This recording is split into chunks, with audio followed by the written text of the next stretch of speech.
Pues llegamos a la última intervención de la jornada, que está a cargo de Inmaculada Hoyos Sánchez, profesora titular del Departamento de Investigador de esta universidad. Entre sus líneas de investigación destaca el estudio de la recepción de las escuelas helenísticas antiguas en el pensamiento moderno y contemporáneo, con especial atención a la temática de las pasiones. Entre sus últimas publicaciones destacan Oberli y Pazos, la insuficiencia del estoicismo en el último Foucault, sobre el amor y el miedo, tópicos antiguos y enfoques modernos, la presencia de la filosofía antigua en el pensamiento de Spinoza, las referencias explícitas, y además forma parte del grupo de investigación La imagen barroca del mundo. La intervención que nos dará hoy lleva por título Temer a Dios para no temer la muerte, Quevedo y su lectura del estoicismo antiguo. Muchas gracias. Pues muchas gracias, Beltrán, y bueno, gracias a todos, ¿no? Que la última sesión del día, que ha sido intenso y fecundo, pero bueno, son unas horas ya que os agradezco que estéis aquí. Creo que voy a ser breve, pero bueno, a veces cuando decimos esto es como horrible, ¿no? Porque significa que nos alargamos quizá más, pero voy a intentar ser breve. Voy a hablar de una cosa muy concreta y bastante puntual, creo, y eso me permite pues, ser más o menos breve. Voy a hablar de Quevedo, efectivamente, y de su lectura del estoicismo antiguo, refiriéndome en concreto a los argumentos en contra del miedo a la muerte que aparecen en La cuna y la sepultura. Pero antes de empezar, digamos, con esta línea un poco más precisa, sí que me gustaría hablar mínimamente del marco general o la problemática que a mí me interesaba con este planteamiento, ¿no? Y el marco general un poco en el que sitúo esta cuestión es una problemática que lleva un tiempo interesándome y que tiene que ver con el papel que las distintas lecturas de la antigüedad han desempeñado en la constitución de la modernidad y también creo ese mismo papel en la función de las interpretaciones distintas que ha habido de la antigüedad en la crítica de la cultura moderna. Sobre todo pues la crítica que realiza Nietzsche, pero también Foucault, ¿no? Este es como el marco general donde voy a escribir un poco lo que quiero plantear. Mi hipótesis, así dicho un poco generalmente, es que la antigüedad, creo, ha jugado especialmente, no solo, pero sí especialmente, un papel adversativo, desempeñando una función de demarcación en la modernidad, de tal manera que los filósofos modernos, aunque digo esto es una generalización que habría que matizar más, ¿no? Pero en general tengo la idea de que los filósofos modernos han presentado sus teorías reivindicándolas como algo nuevo frente a lo antiguo. Y la antigüedad ha servido como un criterio de demarcación de las propias teorías modernas con respecto a las antiguas, ¿no? Y por eso también en el siglo XIX y en el siglo XX, Nietzsche o Foucault recurren a ciertas imágenes de la antigüedad para hacer una crítica de la cultura moderna. En este contexto, pues yo me planteaba, ¿qué lectura ha ofrecido el barroco hispano del siglo XVII de la antigüedad? ¿Esta lectura sería asimilable en todos sus aspectos a la lectura que han hecho otros filósofos modernos como Spinoza, que he trabajado un poco más, o incluso Descartes?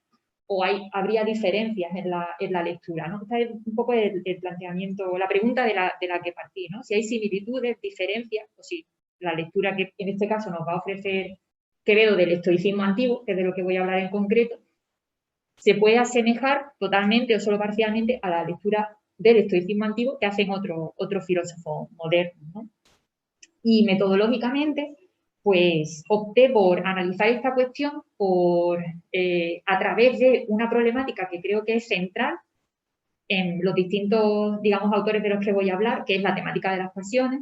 Pero bueno, los que me conocéis sabéis que me interesa especialmente, pero además es que creo que es una vía metodológica, digamos, adecuada, porque la cuestión de las pasiones es nuclear tanto en la antigüedad, en esta escuela helenística de la que voy a hablar, en el estoicismo antiguo, pero también es nuclear en las críticas que algunos filósofos modernos han hecho del estoicismo, y también es nuclear descubrir en los argumentos de Quevedo, en La cuna y la sepultura, que es el texto que me sirve de base para la articulación de esta temática, ¿no? En general, hay un consenso bastante amplio en la literatura especializada sobre Quevedo y el estoicismo antiguo, en que Quevedo es un pensador neoestoico, cuya pretensión fundamental es cristianizar al estoicismo antiguo. Por ejemplo, lo que defiende Blia en un texto paradigmático, Séneca en España, cuando habla de Quevedo, también Ebbinghausen en 1972. Y algunos otros autores añaden ciertas notas de peculiaridad de la lectura que Quevedo hace del estoicismo antiguo, mostrando que una de las aportaciones que hace el barroco hispano del siglo XVII en su lectura del estoicismo antiguo es interpretar la teoría del juicio que tienen los estoicos antiguos, de acuerdo con la cual hay determinados juicios que son falsos, juicios de valor que son falsos porque le atribuyen valor moral a las cosas externas, hacer una lectura de esta tesis estoica desde la óptica del desengaño, ¿no? del que hablábamos en sesiones anteriores. Eso sería la peculiaridad que algunos señalan que tiene esta lectura del estoicismo antiguo que ofrece Quevedo, ¿no? Esto lo dice ya Blia en el 83 y luego también un artículo que me gustó bastante de Domínguez Manzano, de 2011, publicado en la revista Ingenio.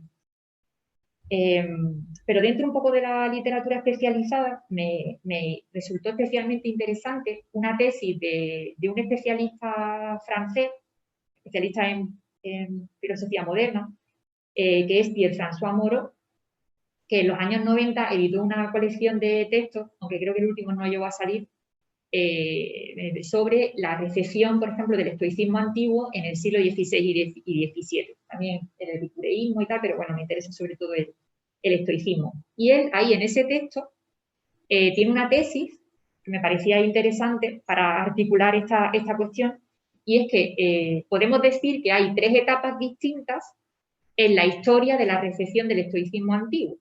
Una primera etapa, dice él, que es la recepción que realizan los primeros humanistas cristianos, con una serie de singularidades tiene esa recepción.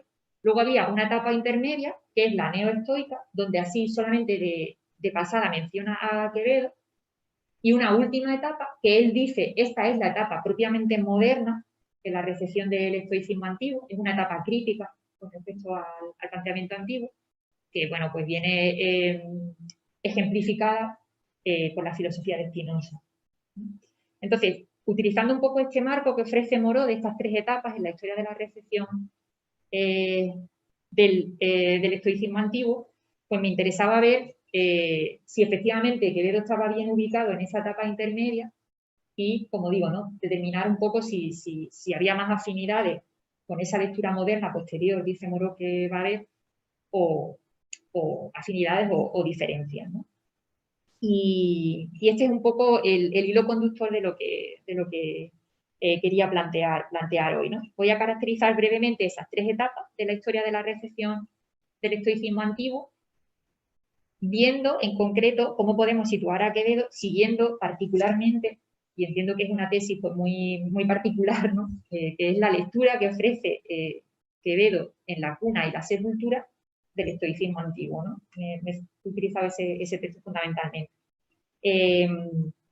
La primera de las etapas de esta historia de la recepción del estoicismo antiguo es la labor de recepción que realizaron los primeros humanistas, y la peculiaridad de esta etapa, dice Moreau, es que lo que interesa específicamente del estoicismo antiguo es su actitud ética. Y aquí dice, bueno, el ejemplo representativo de esta primera etapa es León Battista Alberti, ¿no? Aquí no hay ninguna pretensión, dice Moreau, de recuperar al estoicismo como un sistema, como una totalidad, ¿no?, que hay que recuperar y que reactualizar. Y tampoco hay pretensión de cristianizar a los estoicos. No porque no hubiese humanistas cristianos, sino porque, dice Moreau, el cristianismo todavía, históricamente, no había sido, digamos, cuestionado en su propio seno, y para eso hay que esperar a la reforma luterana y la reacción de la contrarreforma. Esto es clave, yo creo, en la tesis de Moreau para hablar de una segunda etapa distinta de la recepción del estoicismo antiguo, que tiene lugar cuando en esta crisis, digamos, interna al cristianismo, entre la reforma luterana y la contrarreforma, hay necesidad digamos, de ofrecer una lectura cristianizada del estoicismo antiguo. Y así se abre esa segunda etapa, que es la propiamente neoestoica. Y el representante fundamental, dice Moreau, de esta segunda etapa neoestoica es Justo Lipsio, que es el encargado un poco de popularizar en Europa las traducciones de Séneca fundamentalmente y de comentarlas. Y lo que caracterizaría dentro de esta segunda etapa, que caracteriza la lectura del estoicismo, es que interesa el estoicismo antiguo en su totalidad como un sistema que se trata de recuperar para actualizar, completándolo, dice Moreau, cuando es necesario. Y cuando se refiere a esta idea de que el estoicismo tiene que ser completado con el cristianismo, alude a Quevedo, ¿no? Quevedo es particularmente representativo de una lectura cristianizada del estoicismo antiguo, que tiene sentido en tiempos de la contrarreforma y en un contexto de crisis donde se situaría la reflexión de Quevedo. La lectura de los humanistas cristianos y de los humanistas en general, dice Moreau, fracasa hasta cierto punto porque requería, esto lo dice también Domínguez Manzano, requería una confianza optimista en la dignidad humana que en un contexto de crisis exacerbado ya no puede desarrollarse como tal. Entonces, la lectura que nos ofrecen los humanistas de los estoicos ya no progresa y tiene lugar esta segunda vía de interpretación, ¿no?, del estoicismo antiguo. Sin embargo, esto que le pasa a los humanistas, dice Moreau, también les va a pasar a los neoestoicos, porque el neoestoicismo, dice Moreau, también llega un momento en el que se agota teóricamente porque no puede asumir, esta es la tesis de Moreau, no puede asumir los nuevos retos que plantean dos desafíos fundamentales en el siglo XVII. Y en parte a finales del XVI también, que son el reto de la nueva ciencia, la nueva concepción del conocimiento, la nueva metodología, para la cual el estoicismo, digamos, no tiene recursos teóricos para abordarla, y luego un segundo reto, que es, dice Moreau, una nueva antropología, donde la vida afectiva va a plantear unos desafíos cruciales que el neoestoicismo tampoco puede abordar teóricamente. Y eso es lo que, según Moreau, explica que el neoestoicismo no es que desaparezca, pero sí pasa a un plano muchísimo más secundario, y él dice se abre una tercera y última etapa en la historia de la recepción del estoicismo antiguo, que él dice, esta es la etapa de la recepción moderna propiamente, ¿no? Subraya un poco ese rasgo que él atribuye. Aquí es donde hay una lectura moderna del estoicismo antiguo, que es una lectura crítica. Los rasgos que caracterizan esta lectura moderna es que va a ser una lectura normalmente crítica del estoicismo antiguo, donde el estoicismo antiguo ya no se reivindica, ya no se retoma con la pretensión de retomar el sistema estoico en su totalidad y reactualizarlo, sino que las referencias al estoicismo ya son mucho más puntuales y normalmente siempre se cita a los estoicos con la intención de combatir sus propias teorías, ¿no?, que es lo que ocurre, por ejemplo, en Spinoza y también creo en parte en Descartes, ¿no? Entonces, en esta última etapa, efectivamente, la idea es como que el estoicismo solamente juega una función adversativa frente a las teorías modernas en los distintos campos y es una referencia puntual, ¿no?, donde no se trata de recuperar al estoicismo como un sistema para ser reactualizado, ¿no?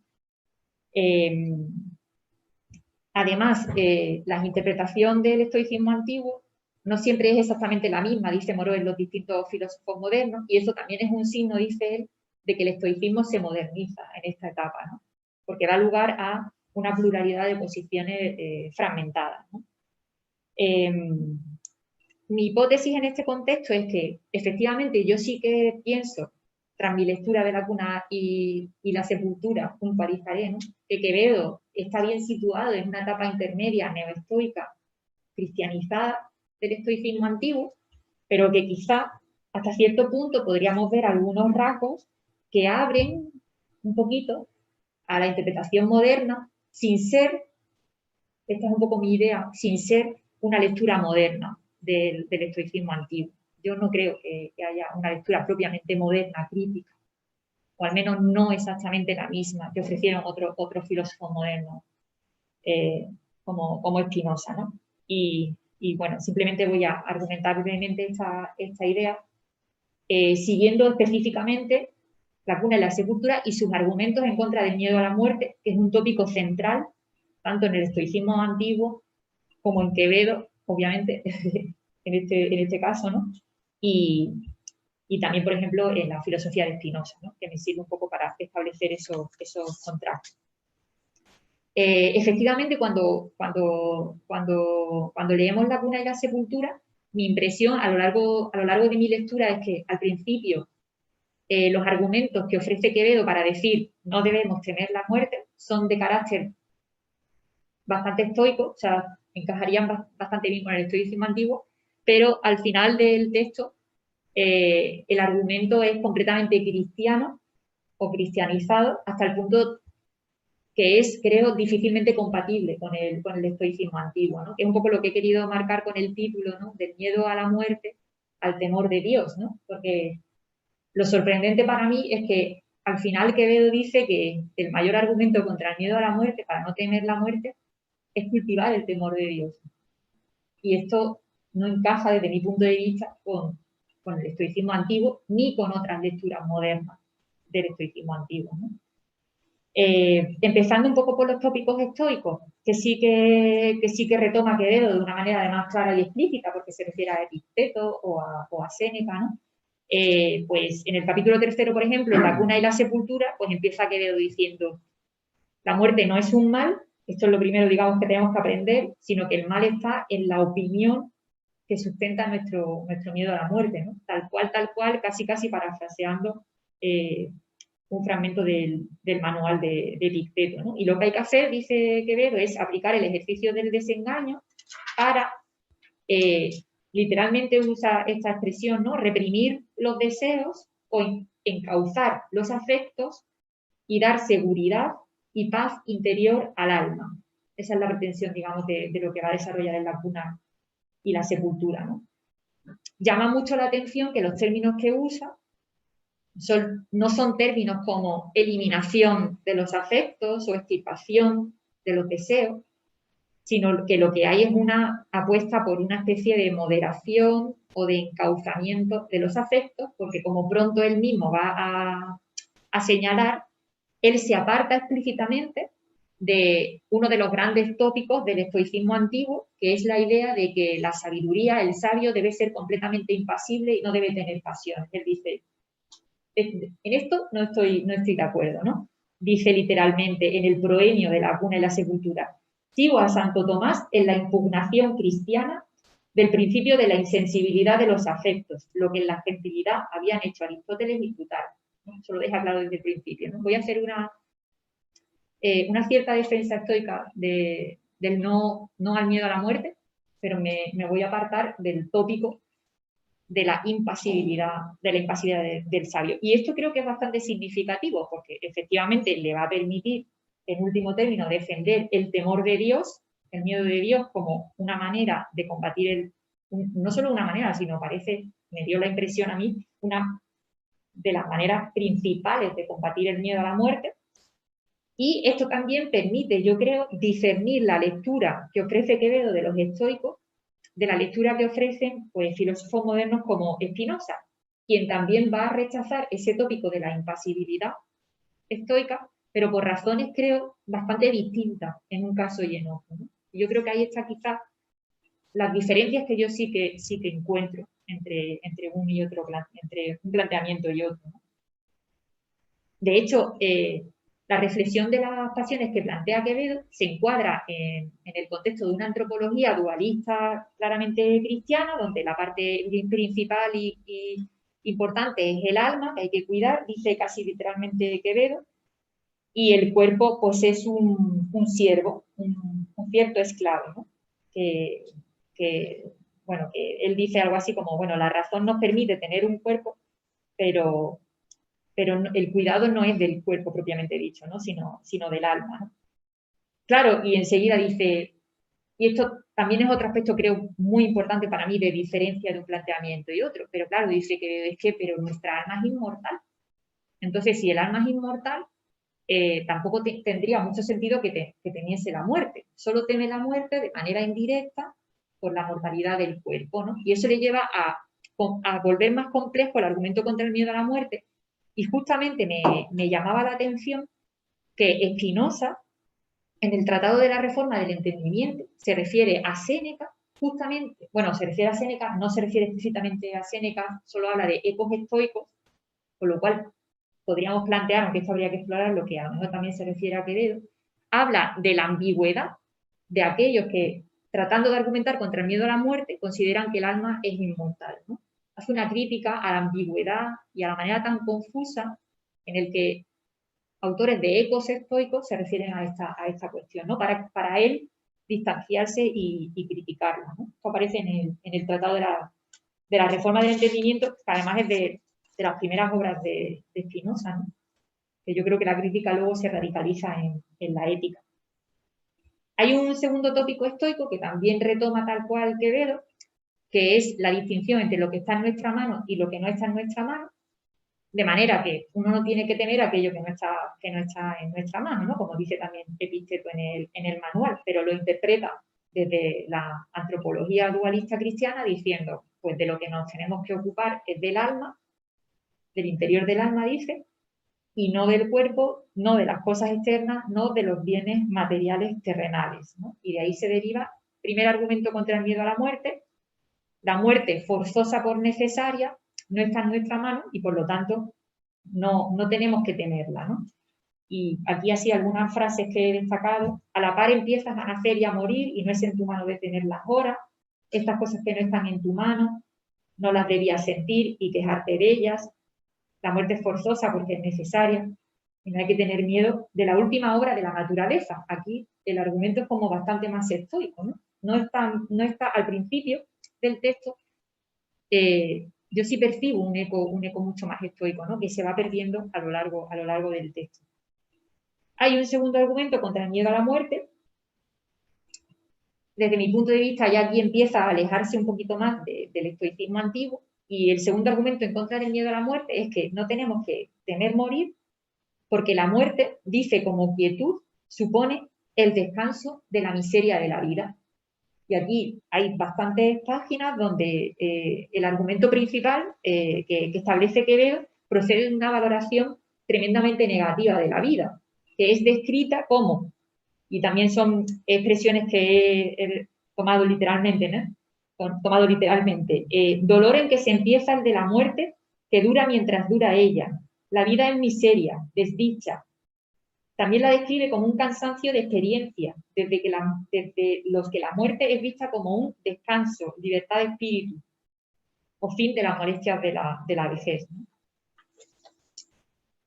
Claro, esto, por ejemplo, este apartado lleva a Díaz a decir que en Quevedo no vamos a encontrar una defensa del estoicismo, retomando un poco la idea heroica del estoico, un poco del heroísmo estoico frente a la muerte, que se enraiza para el estoico antiguo en la libertad de la decisión moral. Esto no es lo que prepondera en la lectura de Quevedo, ¿no? Tampoco prepondera la idea estoica de la virtud como el autodominio. No es esto lo que quiere recuperar Quevedo del estoicismo antiguo, ¿no? Lo que sí que recupera es la idea, la defensa de la meditación sobre la muerte como una preparación para la misma y un rechazo explícito de todas aquellas actitudes que no quieren, dice Quevedo, ni siquiera hablar de la muerte, no quieren ni pensar en la muerte, ¿no? Esto hay que rechazarlo completamente. Y aquí también el contraste, por ejemplo, con la lectura que hace Spinoza, para mí es máximo, ¿no?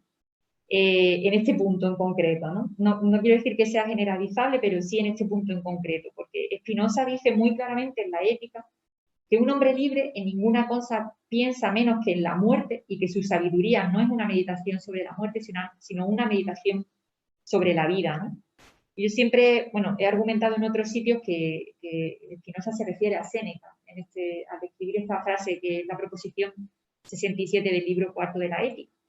Pero también podría referirse a Quevedo. Me dio esa impresión cuando leí La cuna y la sepultura, ¿no? Y es verdad que Spinoza además tiene en su biblioteca las obras de Quevedo.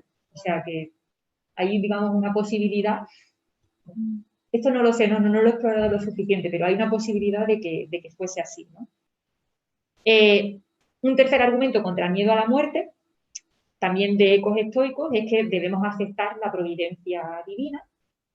Quevedo dice que hay una diferencia crucial entre el hombre y Dios. El conocimiento pertenece estrictamente a Dios, que con su providencia cuida del mundo y del ser humano. Y uno de los modos en los que se efectúa ese cuidado del mundo y del ser humano es precisamente a través de la muerte. Y por tanto, la actitud que cabe ante ella es la de la aceptación. Una pequeña cita: para el descanso criaste al hombre y la pena para los pecados del hombre. Si para asegurar las insolencias de mi maldad conviene ninguna hacienda, poca salud, corta vida, vengan de tu mano por tu misericordia la pobreza, la enfermedad y la muerte, y deje las lágrimas en la sepultura quien las estrenó en la cuna. Cuarto y último argumento, el que desde mi punto de vista es muy difícil de encajar con el estoicismo antiguo, ¿no?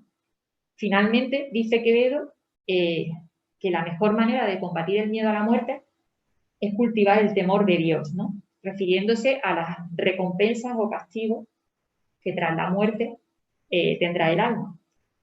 Quevedo indica, basándose en una lectura del Eclesiástico y de un modo, desde mi punto de vista, difícilmente compatible con el estoicismo antiguo, que el miedo a la muerte tiene que desaparecer una vez que, desengañados de ciertas opiniones, dice, albergamos y cultivamos el temor de Dios.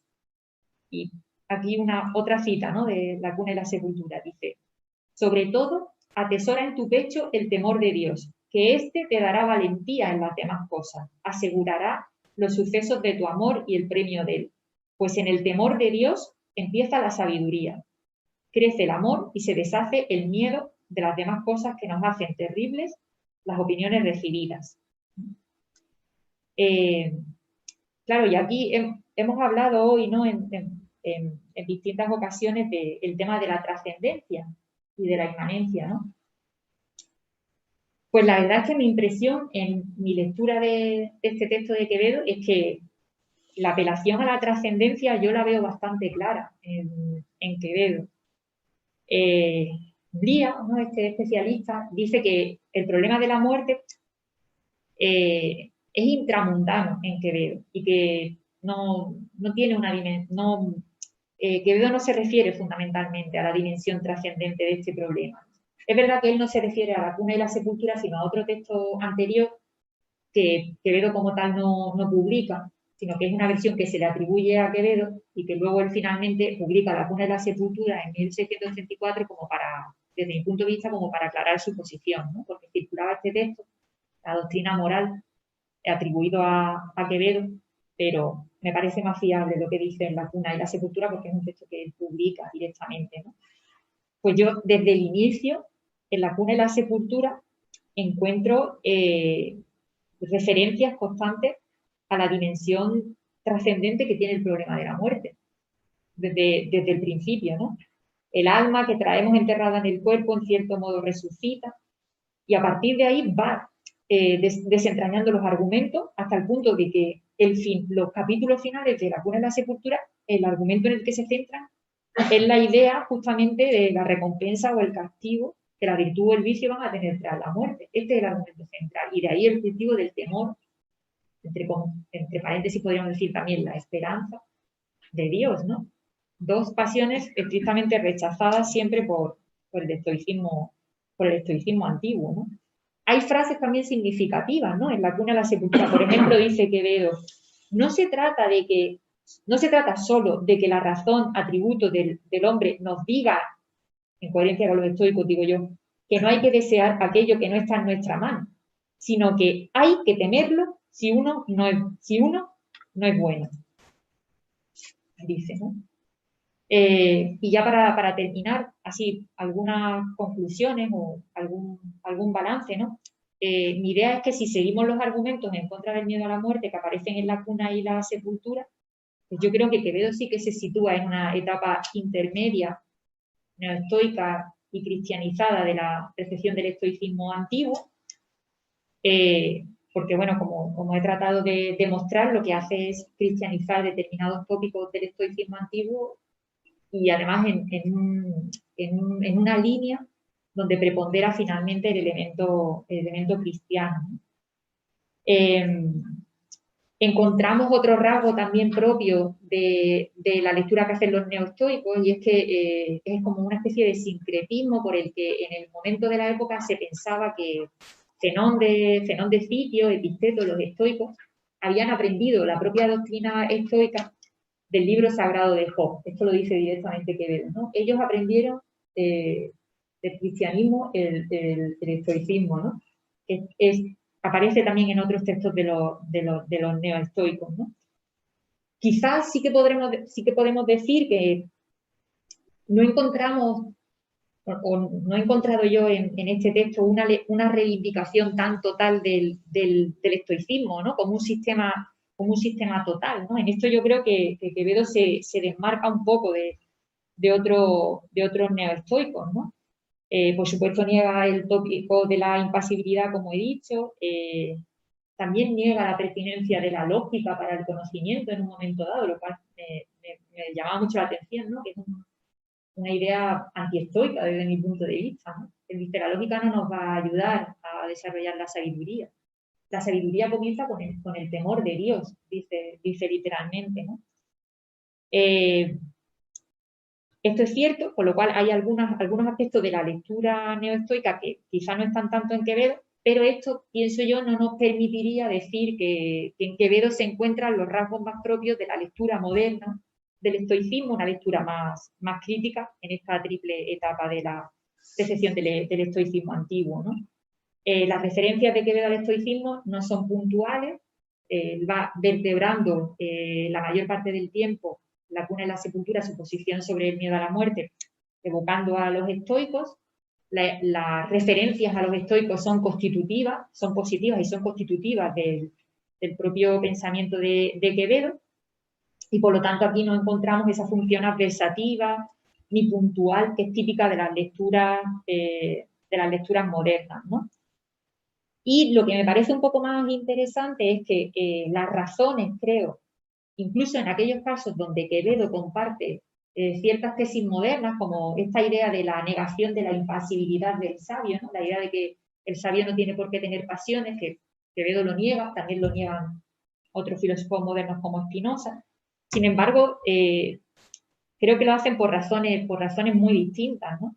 Quevedo rechaza este tópico, pero para asumir en su lugar una reivindicación del temor de Dios en el contexto, creo, de un proyecto ético heterónomo con respecto al cristianismo católico, y en el que la problemática de la muerte deja de ser intramundana para abrirse a la trascendencia.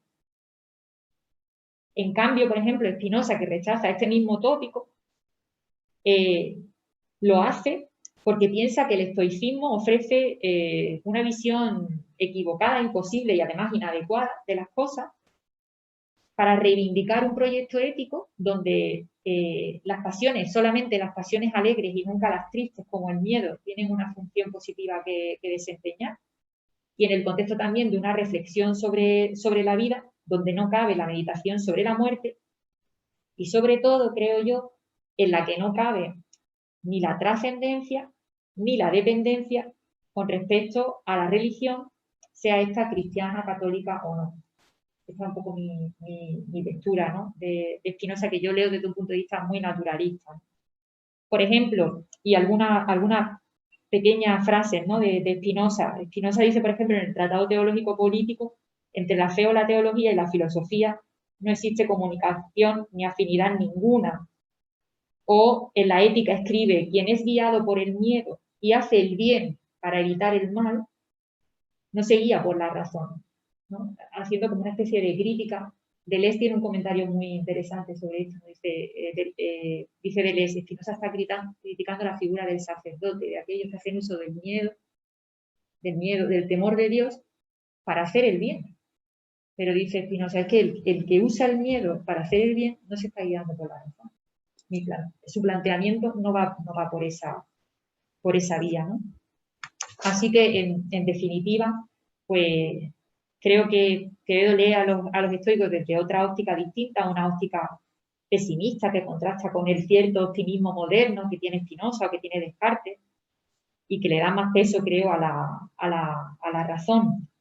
Y de tal manera que creo que una de las claves es este planteamiento que yo encuentro ciertamente heterónomo con respecto a la religión cristiana católica y la defensa consecuente del temor de Dios desde una óptica trascendente, que creo que aleja a Quevedo de una lectura más críticamente moderna, al menos de esa modernidad concreta que podemos atribuir a Spinoza, ¿no?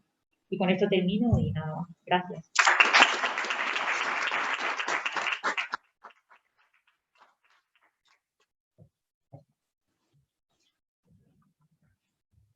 Muchísimas gracias, Emma. Vamos a abrir un turno de preguntas para que podáis plantear lo que queráis.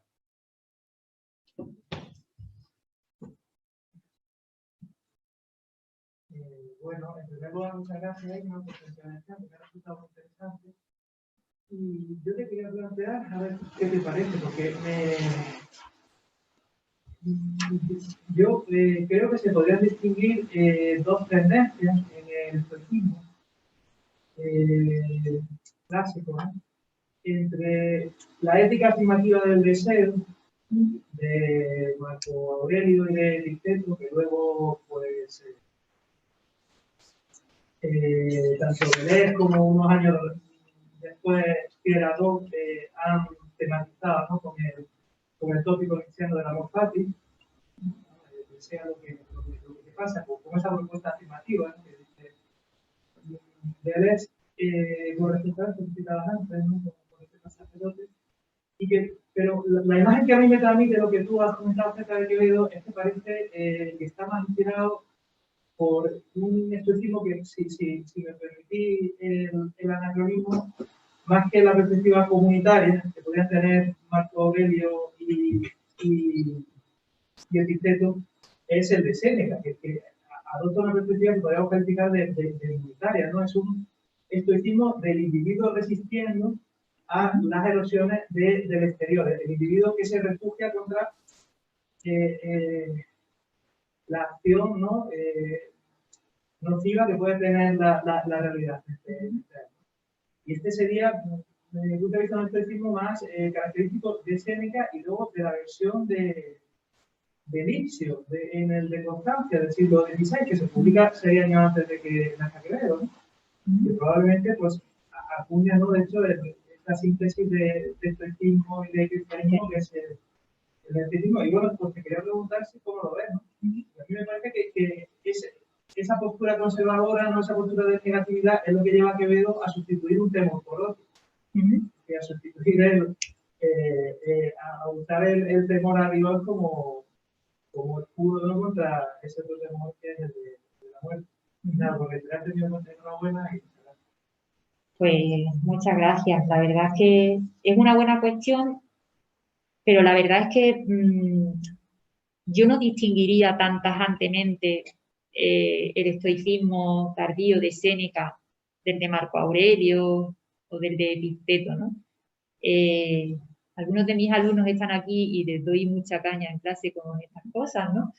Pero yo es que creo que en el estoicismo esa asimilación que algunas veces hacemos cuando hablamos, por ejemplo, del amor fati nietzscheano y lo intentamos relacionar, que a veces yo también lo he hecho, ¿no?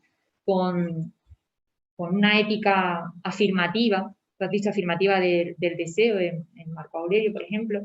Creo que hay un elemento que no encaja, que es un elemento, creo, de diferencia fundamental, ¿no? Y es que yo pienso, y esto es verdad que es una lectura, digamos, particular, ¿no? Que no es compartida por todos los especialistas del estoicismo antiguo, ¿no?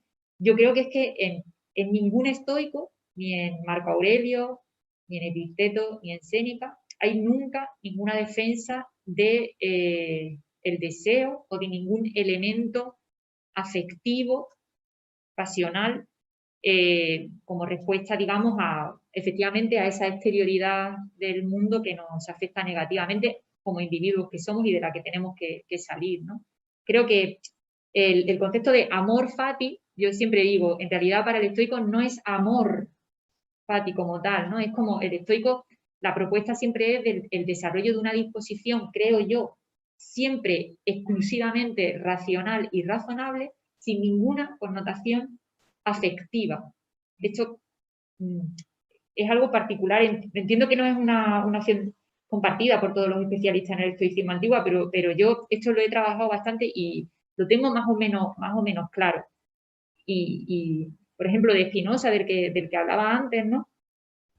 Y digo lo de mis alumnos porque siempre me refiero una y otra vez a esto, ¿no? Spinoza habla de los afectos pasivos, que son las pasiones, y los afectos activos, que son racionales, ¿no? Son activos y racionales más plenamente, ¿no?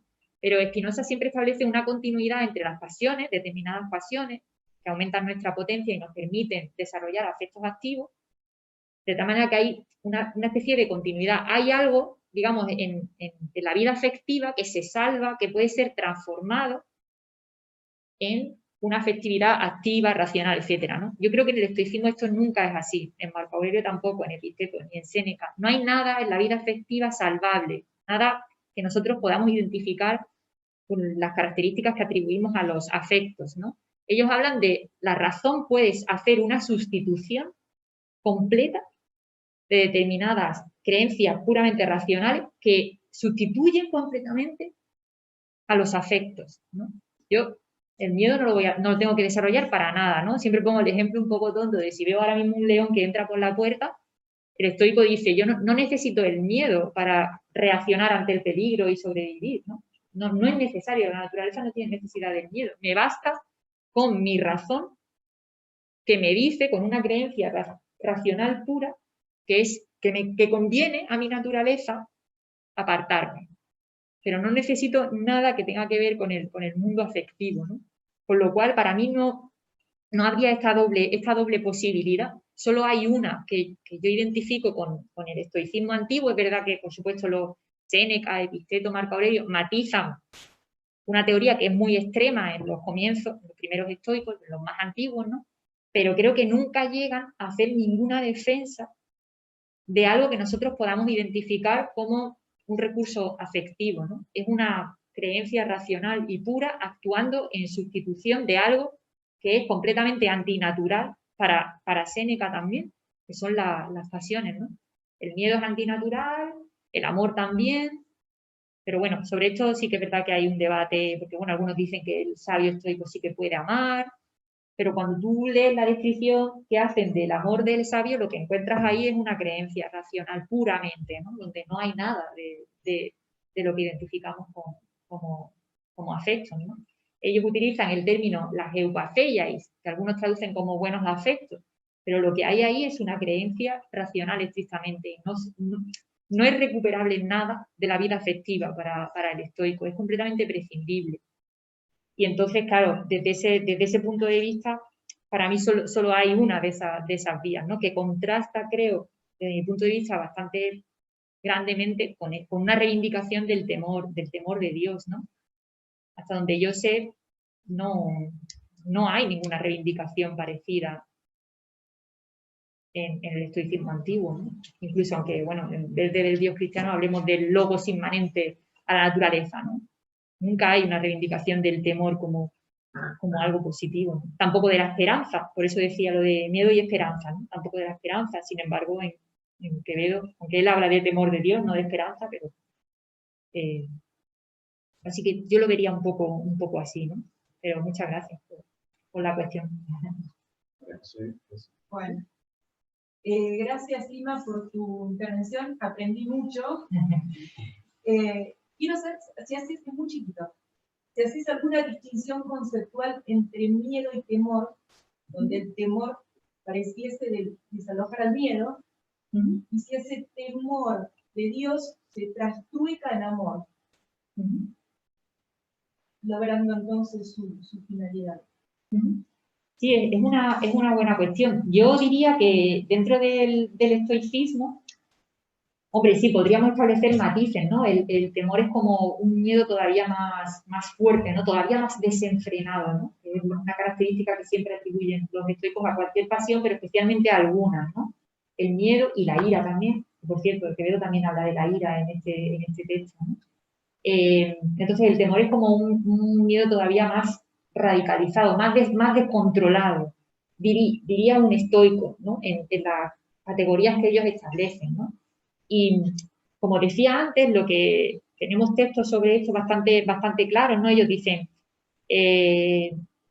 al miedo, cuando el sabio ha desarrollado, digamos, su itinerario formativo y ha adquirido la sabiduría como tal, ha adquirido la virtud, lo que ocurre es que el miedo desaparece y en su lugar se desarrolla lo que ellos llaman una eupaceia. Ese es el término un poco en griego antiguo que ellos usan, que luego se traduce por constancia, ¿no? Podríamos, en las versiones latinas, ¿no? Pero el término que sustituye al miedo es la cautela racional, ¿no? O sea, no lo sustituye nunca el amor, por ejemplo, o ninguna otra disposición afectiva. Es cautela racional. Que mi razón me dice que mejor me conviene a mi naturaleza que me aparte, ¿no?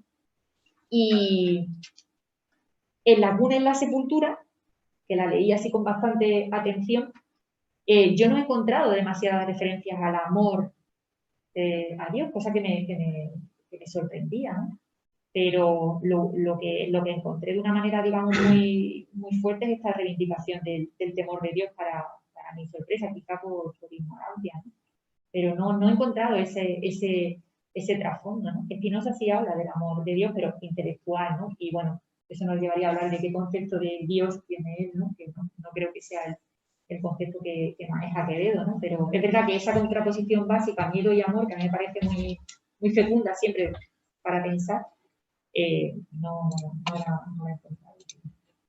Tengo una pregunta ahora de Miquel. Hola, ¿qué tal?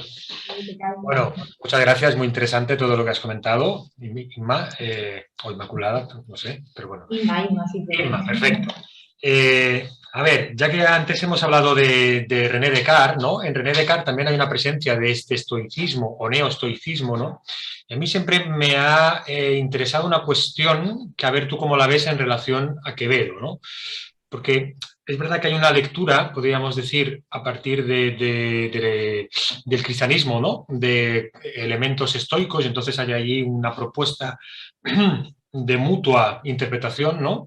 Pero hay un tema que a mí siempre me ha suscitado interés, que es la cuestión de la libertad. Y la libertad en dos sentidos. Es decir, la libertad es un elemento fundamental en el que, para mí, así es como lo entiendo yo, en la tradición cristiana y en el cristianismo, ¿no? En el estoicismo, sobre todo a partir, y ahí es donde voy, ¿no? Es decir, ¿cómo lo recuperar? ¿Cómo Quevedo articula esta cuestión? Es decir, ¿cómo recupera el estoicismo, cómo interpreta el estoicismo en relación a la cuestión de la libertad tan central en la experiencia cristiana, ¿no? Y después, esto mismo tiene que ver también con la cuestión de la providencia, es decir, la relación con el determinismo, por una parte, ¿no? Y la cuestión o la relación con la posibilidad de incidir en la historia para que la providencia module esta historia, ¿no? Y entonces son como dos experiencias que yo desde fuera y siendo un desconocedor completo de las cuestiones de cómo se articula este neoestoicismo, ¿no? De los siglos XVII, bueno, XVI, XVII, ¿no?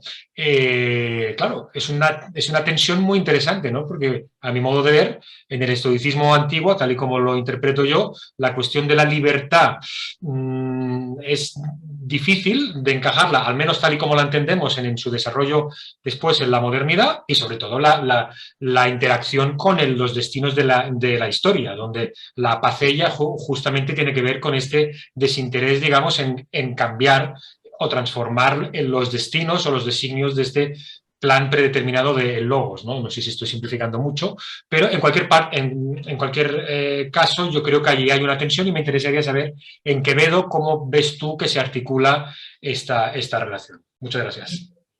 Muchas gracias, Miquel. Pues la verdad es que es una cuestión bastante compleja. Es verdad que en mi lectura de La cuna en la sepultura no reparé tanto en la cuestión de la libertad, pero sí que es cierto que en este punto creo que en la cuestión de la providencia, en ambos casos, tanto en el estoicismo antiguo como en Quevedo, es bastante importante, ¿no? En mi lectura de La cuna y la sepultura encontraba yo diría, ¿no?, un entendimiento de la libertad como aceptación de la providencia divina, que es la lectura de la libertad que también creo que se encuentra en los estoicos antiguos, ¿no? Para un estoico antiguo la libertad consiste solo en secundar el orden racional, el logos de la naturaleza. En ese sentido, el determinismo, hay una serie de causas racionales, ¿no? El logos recorre la naturaleza, ¿no? Hay una providencia divina para ellos también, de ese logos que recorre la naturaleza, ¿no? Somos libres no porque tengamos una voluntad no determinada, una especie de libre arbitrio para decidir el curso de nuestras acciones y transformar o cambiar el orden de las cosas, ¿no? Somos libres en la medida en la que, en el caso del estoicismo antiguo, el desarrollo de nuestra razón nos lleva a conocer las causas de que rigen en la naturaleza y a aceptarlas y a secundarlas. Es la única libertad, digamos, que cabe y es posible dentro del estoicismo en un sistema determinista como es el suyo. En el caso de Quevedo, en esta lectura que he realizado, no creo que se subraye demasiado, o no está puesto no está el foco en el texto, no está puesta en la cuestión de la libertad.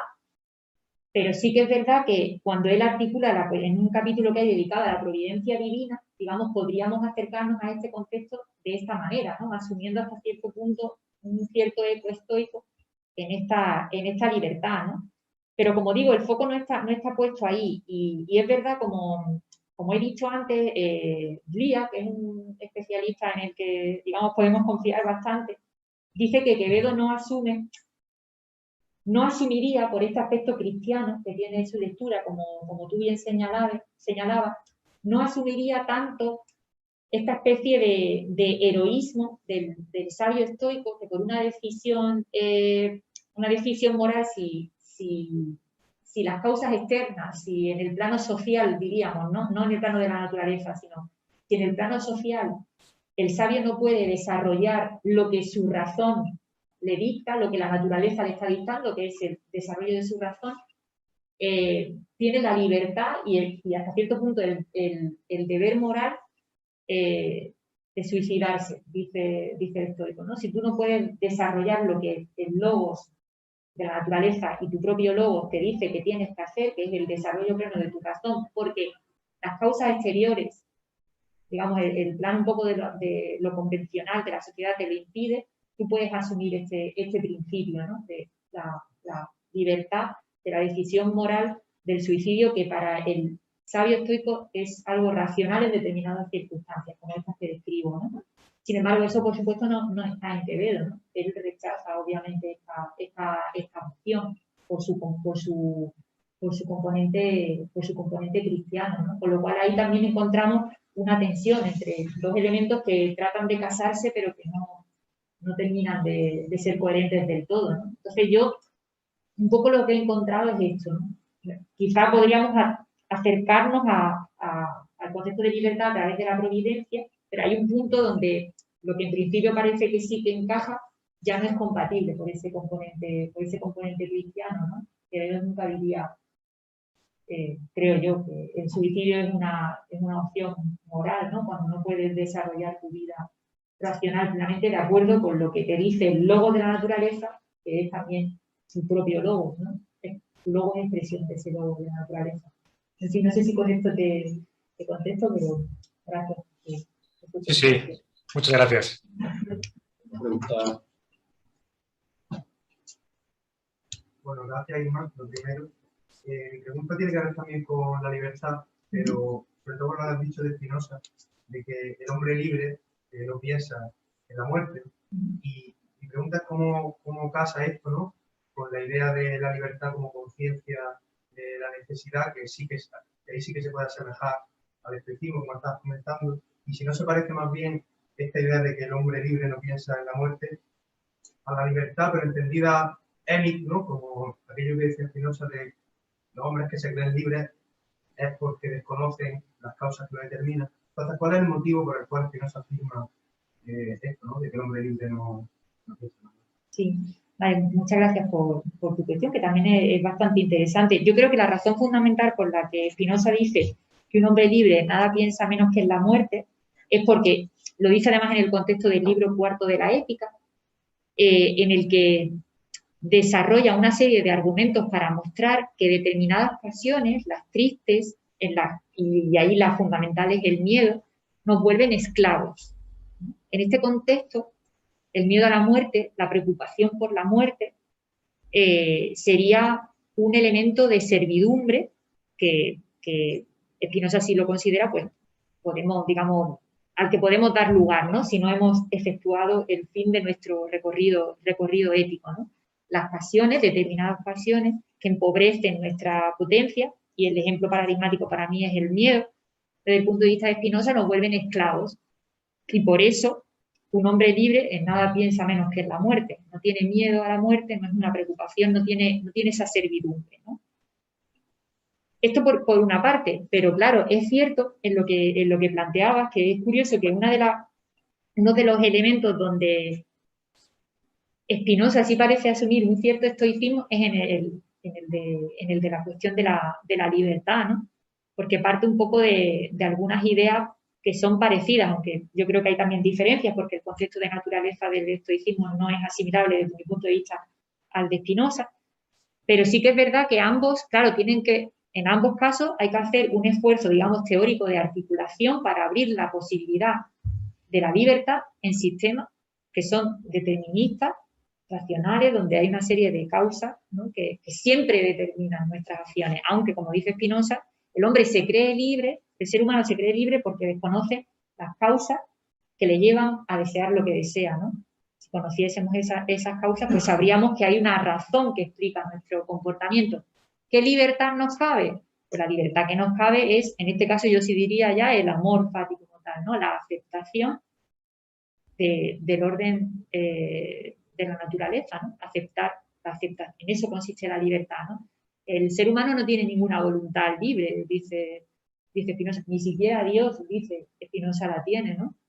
La libertad de atribuir voluntad y voluntad libre a Dios, dice Spinoza en la Ética, pues, dice él, es el asilo de la ignorancia, ¿no? Dios no tiene ninguna voluntad libre y el ser humano, que es un modo de la naturaleza, menos todavía, ¿no? No tenemos ninguna voluntad libre. Lo que sí podemos hacer es, a través del conocimiento, el desarrollo de la razón y, en este caso, también de la ayuda de determinadas experiencias afectivas alegres que aumentan nuestra potencia, las pasiones alegres, sí podemos adquirir una determinada conciencia de aquello que nos lleva a querer lo que queremos, ¿no? Y ahí sí hay un punto de libertad, ¿no? Aunque bueno, son, como siempre os digo, ¿no? Son conceptos de libertad pues un poco pobres, ¿no? Un poco pobre hablar de la libertad en este sentido, ¿no? Agustín.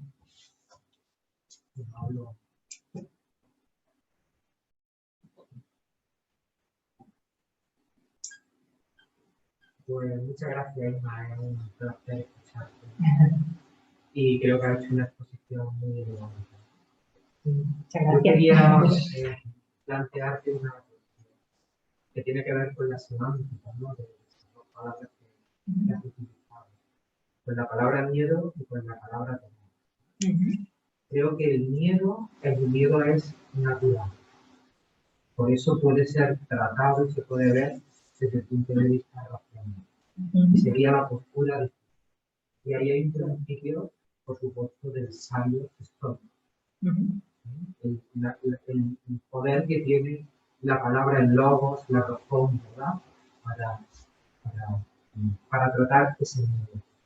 Pero el tema del temor de Dios, ¿verdad? Pues parece que se sitúa en otro nivel, ¿no?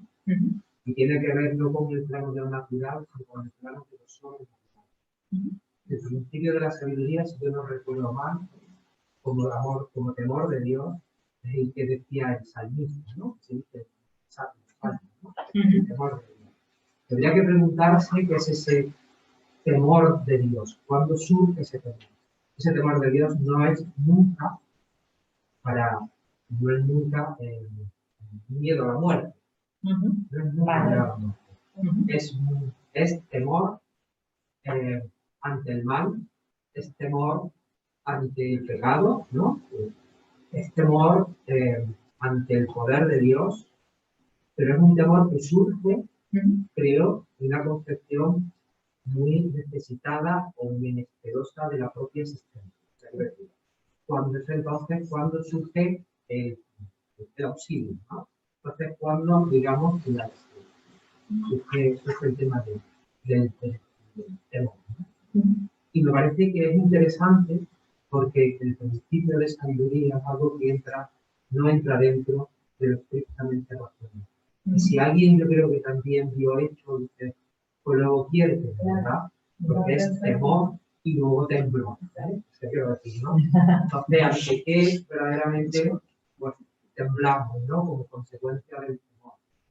Entonces, me parece que situar esto y que alumbra de alguna manera esa diferencia. Creo que es que en Quevedo ese temor de Dios tiene mucho que ver en sus poemas metafísicos, ¿no? Tiene mucho que ver con esa concepción de la vida y de la existencia como un momento de crisis fuerte, un momento de menesterosidad, un momento donde entonces surge la pregunta, ¿no? Del temor, que por supuesto es también temblor, ¿no? Me parece que de ahí es donde surge ese concepto, ¿no? El cristiano surge, el cristiano y por otra parte que el propio judaísmo, ¿no? Me parece que está como muy presente, ¿no? La metafísica de Quevedo, la muerte es constante, el diálogo con la muerte, ¿no? El recuerdo de la muerte, pero está presente justamente no como miedo, sino como verdadero temblor, ¿no? Como verdadero temblor lo que sucede.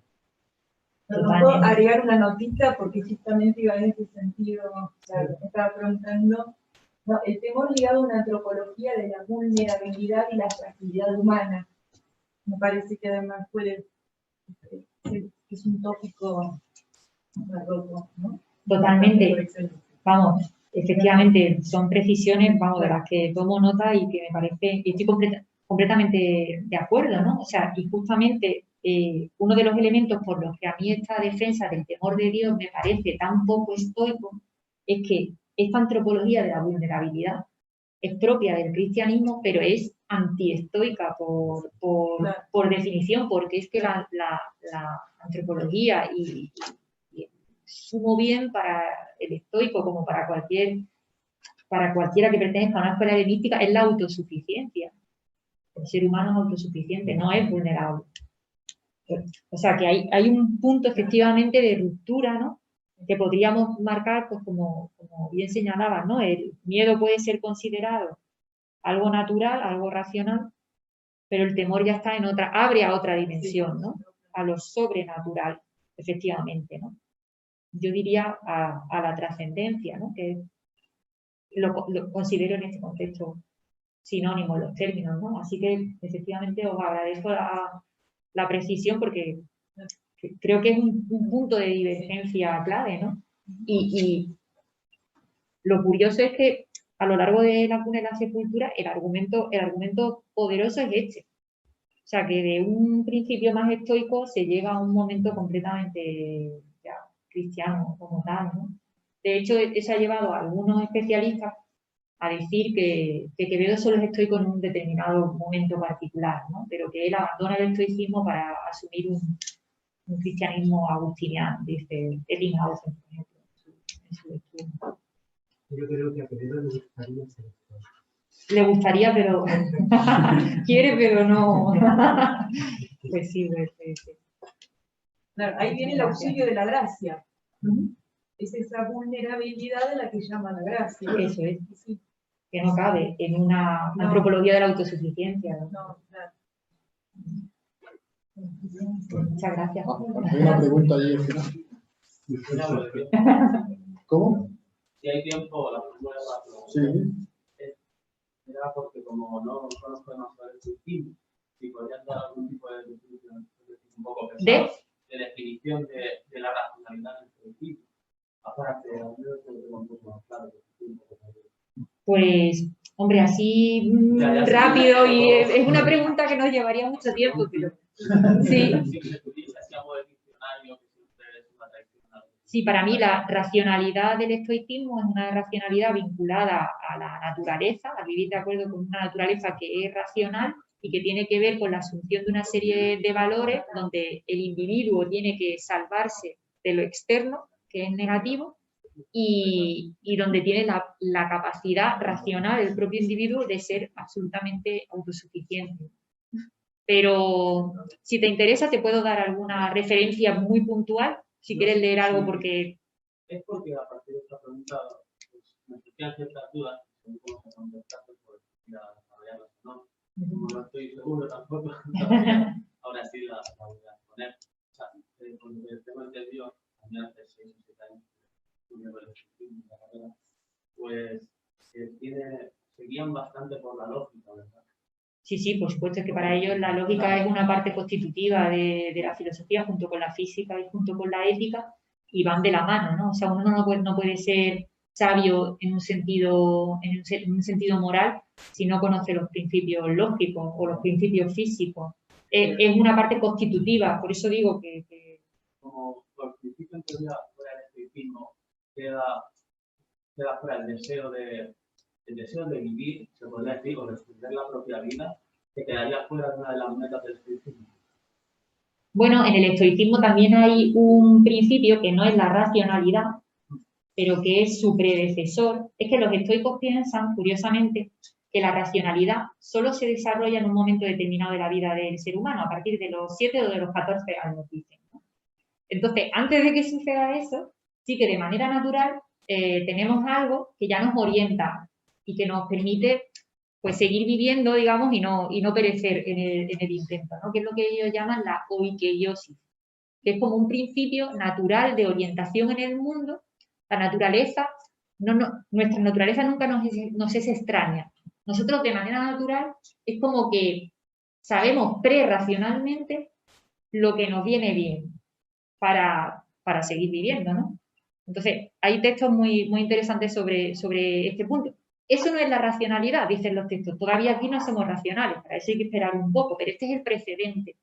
La naturaleza, antes de que se desarrolle como tal la razón, cuando nos toque, pues ya nos orienta de esta manera, ¿no? Entonces sí que está esta idea de que efectivamente de manera natural hay una especie de orientación vital que nos permite no perecer en este sentido. Tengo la sensación de con el principio de identidad que parece tan inerte, como dentro, no alberga un deseo de querer perdurar de alguna manera.